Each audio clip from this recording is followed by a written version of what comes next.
साथियों, स्वागत है आपका अपने YouTube चैनल बेटू यूपीपी में। आरपीएफ भर्ती 2024 डॉक्यूमेंट से लेकर एक बहुत ज़रूरी सूचना। सभी बच्चे जिन्होंने फॉर्म भर दिया है और जो फॉर्म भर रहे हैं इस चीज़ को जान लें, क्योंकि अगर आपने फॉर्म भर दिया है, जो मैं आपको डॉक्यूमेंट्स बता रहा हूँ, ये डॉक्यूमेंट्स की संबंधित एक अपडेट है। जैसे ही मैंने नोटिफिकेशन पढ़ा था आरपीएफ का, तो उस नोटिफिकेशन में मुझे कुछ ऐसे पॉइंट्स मिले हैं जो कुछ बच्चों ने नहीं पढ़ पाए हैं कि डॉक्यूमेंट से रिलेटेड, कि डॉक्यूमेंट में क्या प्रॉब्लम हो सकती है। अगर आप लोगों ने इस चीज़ को अभी जान लिया तब तो ठीक है, और अगर आपने इस चीज़ को बाद में जाना तो हो सकता है कि आप एग्ज़ाम क्रैक कर लो। आप एग्ज़ाम क्रैक कर लोगे या फिर एग्ज़ाम में बैठ नहीं पाओगे। बहुत से बच्चे हैं जो अक्सर हमारे पास कमेंट कर रहे हैं आरपीएफ से संबंधित कि आरपीएफ की भर्ती कब तक पूरी होगी। तो आरपीएफ भर्ती है जो आपकी 2024 चल रही है। 2024 के लास्ट तक अभी आपका देखो, अभी एग्ज़ाम की डेट नहीं आई है। आप लोग देख रहे हैं, बहुत से साथी लोग हैं जो अक्सर हमारे पास कमेंट कर रहे हैं कि इसका एग्ज़ाम कब तक होगा।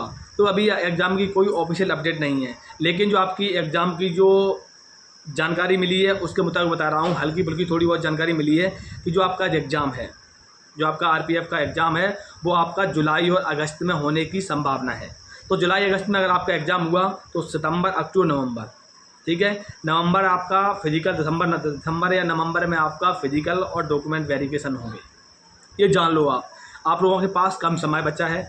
इस समय में आप लोग अपना पहले सिलेबस, अगर आप तैयारी कर रहे हैं तो आप पहले सिलेबस कंप्लीट करें, क्योंकि अगर आपका सिलेबस कंप्लीट हो जाएगा फिर आप साथ साथ में, अगर सिलेबस के साथ साथ आप मॉक टेस्ट लगा सकते हैं। तो वो जाति प्रमाण से संबंधित बहुत से बच्चे कंफ्यूज हैं कि जाति प्रमाण पत्र कौन सा वाला लगेगा। मैंने ऑलरेडी इसके लिए वीडियो बना दिया है, आप लोग उस वीडियो को जाके देख सकते हैं कि जाति प्रमाण पत्र आपका सेंट्रल वाला, स्टेट वाला जो भी वैलिड होगा वो उसके लिए मैंने आप लोगों को स्पेशल वीडियो बना दिया। ये वीडियो सिर्फ उसके लिए है कि बहुत से बच्चे क्या गलती कर रहे हैं। बहुत से बच्चों का ये हो रहा है कि डॉक्यूमेंट्स में क्या गलती हो रही है। जैसे मान लीजिए उन्होंने आधार कार्ड उन्होंने, एक आता है डाक द्वारा, एक निकलाया जाता है आपका। जैसे बहुत से बच्चों को आधार कार्ड खो जाता है तो वो नेट से निकलवा लेते हैं, ठीक है। तो जब उन्होंने फॉर्म भरा तो फॉर्म भरते टाइम उन्होंने क्या किया है कि आधार कार्ड वो वाला लगा दिया। कौन सा वाला? डाक वाला, ठीक है।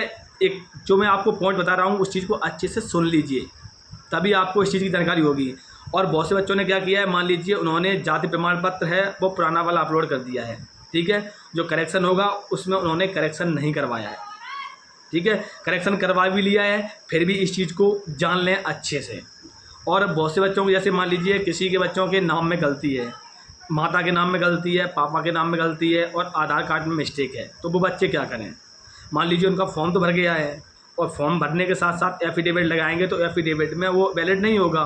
तो उनके लिए वो बेनिफिट एफिडेविट कब करेगा? जब आपका डॉक्यूमेंट वेरिफिकेशन होगा, जब आपका कागज़ वेरिफिकेशन होगा तब आपका एफिडेविट चलेगा। अभी आप फॉर्म भर दोगे, आपका फॉर्म भर जाएगा, आपका फॉर्म रिजेक्ट नहीं होगा। आप घबराएं ना, टेंशन न लें, आपका एडमिट कार्ड, आपका एग्ज़ाम वाला ज़रूर आएगा। इससे संबंधित और सबसे ज़्यादा प्रॉब्लम हो रही है कि बच्चों को फ़ीस, जैसे कि बहुत से बच्चों की क्या हो रही है, फ़ीस पेंडिंग में दिख रही है। देखो, मैंने आपको बताया था आपके जो आरपीएफ के फॉर्म हैं वो जब लास्ट में कुछ 10 दिन बचते हैं तब बहुत ज़्यादा संख्या में फॉर्म भरे जाते हैं।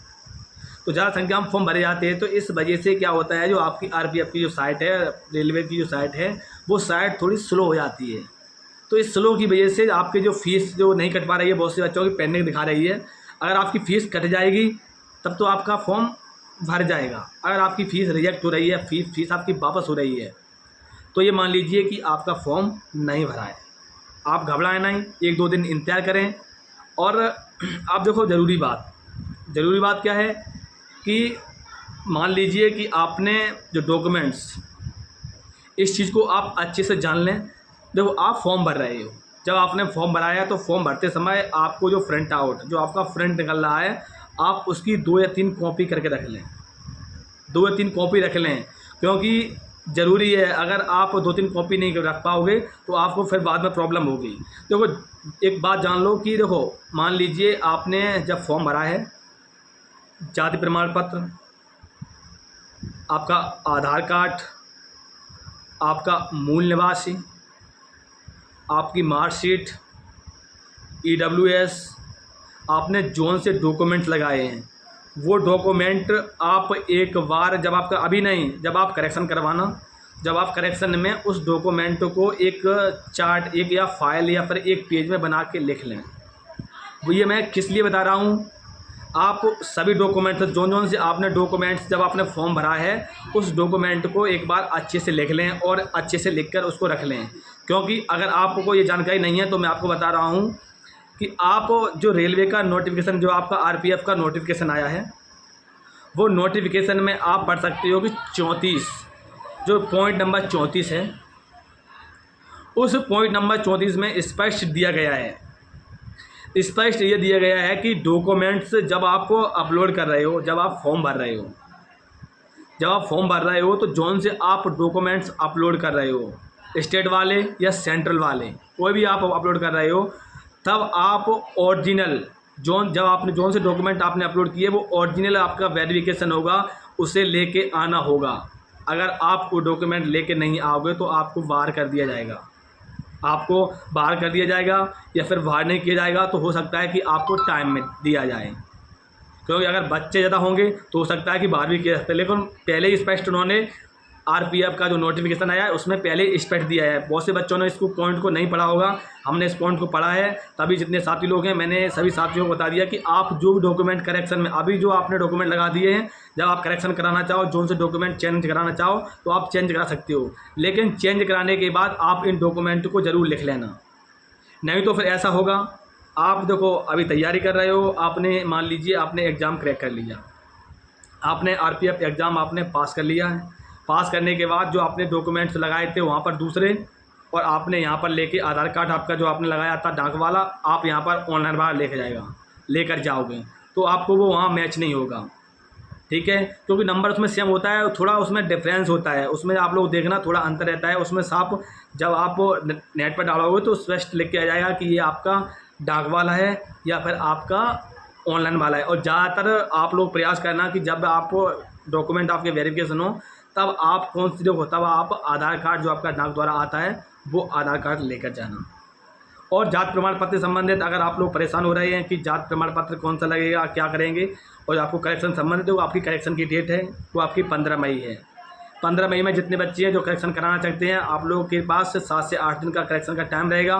तो इन 7-8 दिनों में आप लोग जितना, बहुत से बच्चे हैं करेक्शन एक साथ कराएंगे तो इस वजह से आपकी डेट लंबी रख दी गई है, ठीक है। और RPF संबंधित अगर कोई अपडेट मिलती है, जितने मेरे साथी लोग हैं जो हमसे जुड़े हुए हैं, अगर आपको हमारा ये वीडियो अच्छा लगता है तो आप हमारे इस वीडियो को प्लीज़ सभी जो लोग लाइक कर दिया करें, ठीक है भाई लोग।